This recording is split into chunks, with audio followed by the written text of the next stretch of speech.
రాపూర్ మండలంలోని గోనుపల్లి మేజర్ పంచాయతీలో నెల్లూరు రవీందర్ రెడ్డి ఆధ్వర్యంలో నేదురుమల్లి రామ్కుమార్ రెడ్డి గెలుపు కోసం భారీ ఎత్తున జనసమూహంతో ర్యాలీ నిర్వహించారు. ఈ కార్యక్రమంలో నెల్లూరు శివకుమార్ రెడ్డి, గోనుపల్లి సర్పంచ్ గోతాటి నారాయణమ్మ, మాజీ సర్పంచ్ సీనన్న తదితరులు అధిక సంఖ్యలో పాల్గొన్నారు.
రామ్కుమార్ రెడ్డి గారి నాయకత్వం, రవీంద్ర రెడ్డి గారి నాయకత్వం.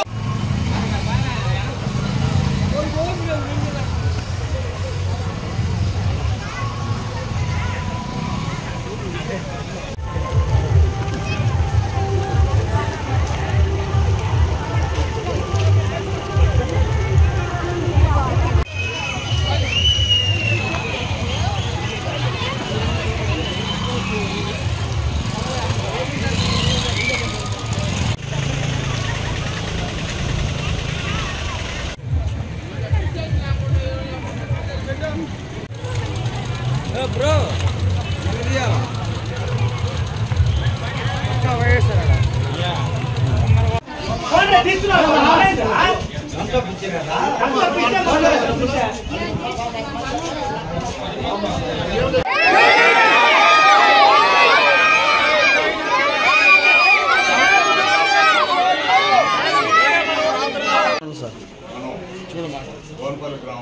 గోనుపల్లి గ్రామంలో రేపు మే 13వ తారీఖు పోలింగ్ ఉంది కాబట్టి దాని గురించి మనం జగన్మోహన్ రెడ్డిని, అదేవిధంగా మన నేదురుమల్లి రామ్కుమార్ రెడ్డిని గారిని అత్యధిక మెజారిటీతో గెలిపించి మన రామ్కుమార్ రెడ్డి ఎమ్మెల్యే గారిని గెలిపిస్తే వాళ్ళు మన సీఎం జగన్మోహన్ రెడ్డి గారు వాళ్ళు ఎన్నుకోవడం జరుగుతుంది.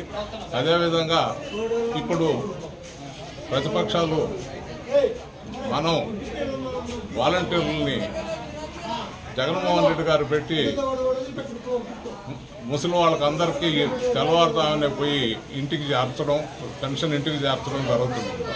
అది ఓర్చుకోలేక వాళ్ళు ఉండే వాలంటీర్లు ఏదో జగన్మోహన్ రెడ్డికి సపోర్ట్ చేస్తారు, అదే ఇది అని చెప్పని దాని మీద కోర్టుకు పోవడం జరిగింది. దాని మీద వీళ్ళు మన వాలంటీర్లు అందరూ కూడా 80% వరకు రిజైన్ చేయడం కూడా జరిగింది.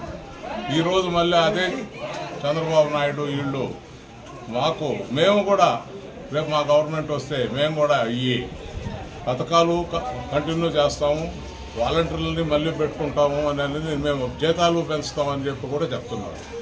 ఇదే జగన్మోహన్ రెడ్డి మొదట సంవత్సరం 2000 నుంచి మొదలయ్యి 3000 రూపాయల వరకు పెన్షన్ పెంచుకుంటా వచ్చి చెప్పిన మాట మీద నిలబడి పెంచుకుంటా వచ్చి ప్రతి ఒక్కరికి న్యాయం చేసింది. ఎవరు కూడా ఆయన్ని మాకు ఫలానా డబ్బులు కావాలా అని అడగక ముందే 130 సార్లు బటన్ నొక్కడం జరిగింది. ఆయన కూడా ఇన్ని బటన్లు నేను నొక్కగలనానని కూడా నొక్కుతున్నాడు. కానీ ఏ రోజు కూడా చిరునవ్వు అనే దాంతోనే ప్రతి బటన్ చిరునవ్వుతోనే నొక్కుతున్నాడు. కానీ ఎక్కడ ఆయన ముఖంలో ఏది వేరే ఏమీ కనపడదు, ఒట్టి చిరునవ్వు తప్పితే ఇంకేం కనపడదు. ఈరోజు కూడా అదే అందరం కూడా ఈరోజు ఇక్కడ ర్యాలీ చేయడం కూడా జరిగింది. ఇంక ఈరోజు లాస్ట్ అని చెప్పి ఈరోజు ర్యాలీ చేయడం జరిగింది. అదేవిధంగా ప్రతి ఒక్కరూ ఇక్కడికి వచ్చిన వాళ్ళందరూ కూడా జగన్మోహన్ రెడ్డికి 2 గుర్తులు ఉంటాయి. ఒకటి మన ఎంపీ మద్దెల గురుమూర్తి గారు, రెండవది ఆయన 1వ నంబరు మన నేదురుమల్లి రామ్కుమార్ రెడ్డి గారు 2వ నంబరు, ఆయనకు 1వ నంబరు, రామ్కుమార్ రెడ్డి గారు 2వ నంబరు వేసి అందరూ అత్యధిక మెజార్టీతో గెలిపించాలని కోరుకుంటున్నారు.